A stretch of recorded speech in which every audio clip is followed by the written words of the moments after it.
Bonjour tout le monde, bienvenue dans ce tout nouveau récap foot. Voilà, aujourd'hui un récap foot, un petit peu spéciaux comme il y en aura, tous les lundis, mardis sur la chaîne. On va prendre deux trois thèmes, voilà, des choses qui se sont déroulées pendant le week-end et en parler très librement, voilà, l'espace d'un un petit quart d'heure, quoi. Donc voilà, c'est pour ça que je le rentre dans la case récap foot. Voilà, un sujet très, très libre et voilà. Je vous propose de démarrer directement, avec le premier thème. Les adieux. Voilà, les adieux de Kylian Mbappé au Parc des Princes. C'était dimanche soir. Il y a aussi les adieux de Montana. Je suis désolé, j'ai oublié le prénom complètement. Mais le speaker du Parc des Princes et de Keylor Navas. Voilà. Les trois le même soir, même si je pense que la principale attraction c'était quand même Mbappé avec le tifo, etc. Il y a eu des banderoles quand même hein, pour les deux autres, mais voilà, ça reste Mbappé. Bon, je l'ai pas vu moi en tout cas en direct. Mais j'avais quand même envie d'en dire un mot parce que quand j'ai, revu les images, voilà, en mettant la rivalité de côté, c'était quand même, voilà, bon, j'ai pas eu d'émotion, plus que ça, mais voilà, ça fait un petit truc quand même parce que, ça reste, pour moi une légende du Paris Saint-Germain. Voilà, j'en ai fait une vidéo, voilà, dédiée spécialement à cette question, donc vous pouvez aller la voir sur la chaîne. Mais ouais, voilà, pour moi, ça c'est une légende du Paris Saint-Germain. Sportivement, ce qu'il a réalisé, c'est monumental. Il va laisser une trace, incroyable, que ce soit au Paris Saint-Germain ou même en Ligue 1, hein, clairement. Bon, en tant que supporter marseillais, ça va faire un petit peu de bien peut-être de plus le voir en Ligue 1. Mais bon, voilà, il va laisser une trace, comme j'ai dit, vraiment, monumentale. Donc voilà, fallait en dire un mot. Pour Montana, donc bah, pour moi, en tant que, voilà, que quelqu'un, un œil extérieur, voilà, ça fait quand même un petit truc parce que je trouve qu'il avait vraiment une voix à part. Il y a vraiment quelque chose de spécial en fait quand tu regardais les matchs du PSG et qu'il criait là, il criait les noms de Mbappé ou autre en Ligue 1. Ouais, il y a un truc, franchement, je trouve qu'il y a un truc de spécial. Il a une voix à part, je trouve en fait. Et ça fait un petit truc, bon, pas spécialement émotionnel, mais tu sais, t'as un petit, voilà quoi. Quand tu sais que tu ne vas plus l'entendre, maintenant voilà, c'est comme ça. Et bon, en tant qu'œil extérieur, comme je le répète, pas spécialement d'émotion, mais voilà, je pense que fallait vraiment, fallait le vivre quoi. Et voilà, pour Navas, bon bah, la fin n'a pas été vraiment toute rose, mais bon. C'est comme ça, et pour le coup, un très très grand gardien qui s'en va. J'ai hâte de voir où il va rebondir, s'il va rebondir d'ailleurs. Et voilà, hâte de voir où est-ce que ça va le mener tout ça. En tout cas, voilà, mon avis un petit peu sur ça.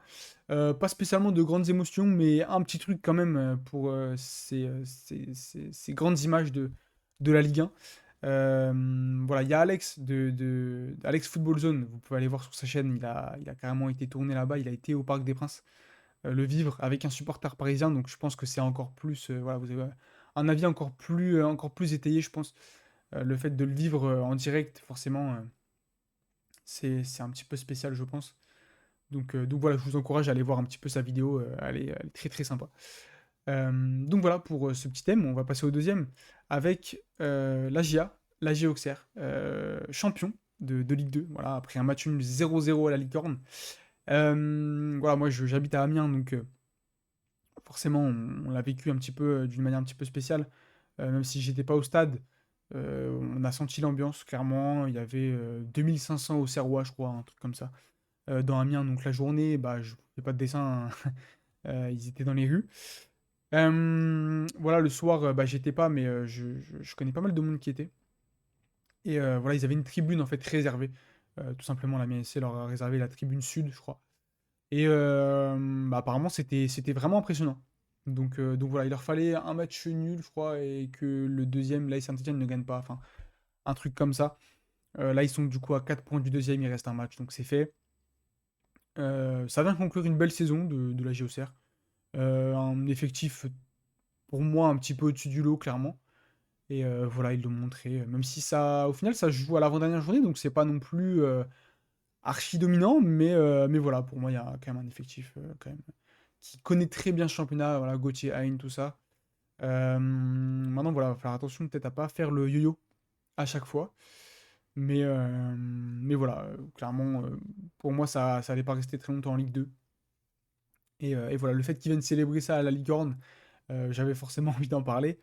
Voilà, avec aux antipodes, la saison de l'Amiens SC qui est décevante, mais comme d'habitude, j'ai envie de vous dire.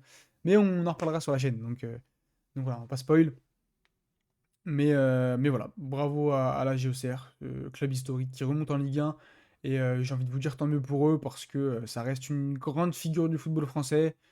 Et voilà, j'espère qu'ils feront pas le yo-yo à chaque fois quand même. Parce que je pense que tu finis par te casser les dents en fait, complètement. Et voilà, c'est une belle récompense pour ce public incroyable. Voilà, j'ai revu des images un petit peu après.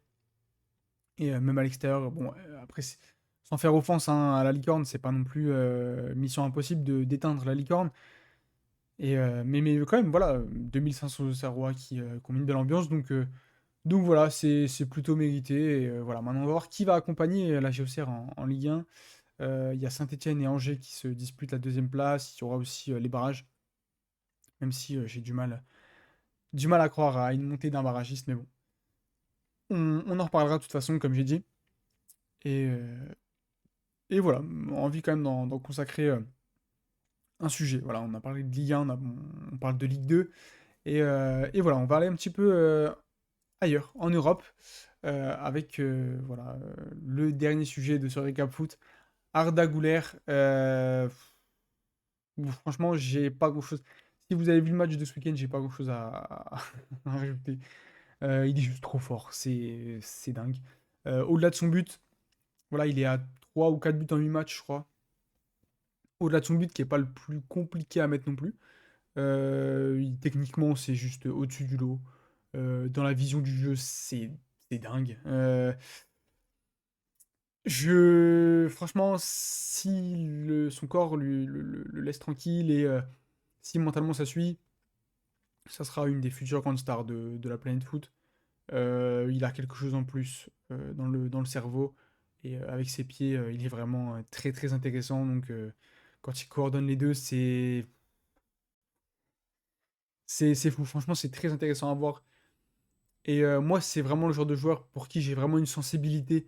Voilà, les petits artistes comme ça, là, qui jouent bien au ballon et qui t'envoient des passes que personne ne voit. C'est vraiment ma came, franchement.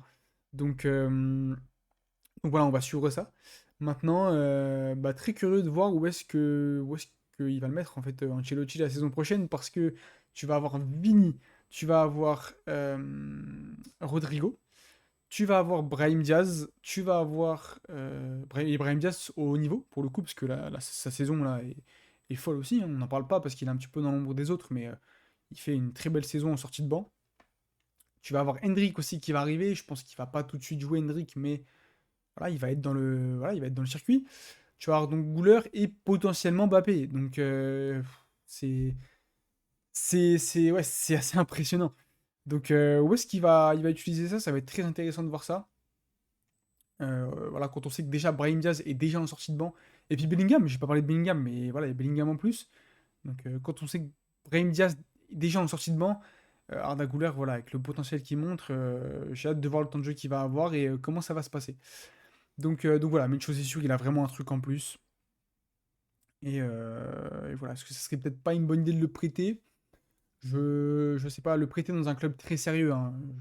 Pas le prêter, avec tout le respect, pas le prêter à Cadiz ou à l'Espagnol Barcelone, vraiment un club très sérieux, même ailleurs en Europe, hein, pour se faire des armes, comme en fait à la manière de Brahim Diaz. Même si Brahim Diaz est peut-être dans ouais, une dynamique un peu moins bien que les Arda Güler, peut-être le prêter dans un bon club européen, voilà, à la manière de Brahim, et voilà, qui s'en sorte un petit peu grandi, mentalement en tout cas du moins. Donc voilà, sur le sujet Arda Güler, on va suivre ça de manière très très ardue. Donc voilà, pour ce récap foot, je pense que bon, on a été assez complet. On a parlé de Ligue 1, de Ligue 2, de Liga. Moi, c'est les sujets qui m'ont marqué ce week-end. Euh, voilà, je pense que vous avez d'autres sujets voilà, qui vous ont un petit peu marqué ce week-end. Donc n'hésitez pas dans les commentaires, c'est fait pour ça et c'est toute la richesse de la chose, comme je dis souvent. Donc voilà, l'espace commentaire est fait pour ça. le petit like, le petit abonnement, il y a pas mal de choses qui arrivent cette semaine, des débriefs, etc. Donc voilà, faut s'abonner pour suivre ça. Et voilà. Moi, je vous dis à très bientôt cette semaine. Salut.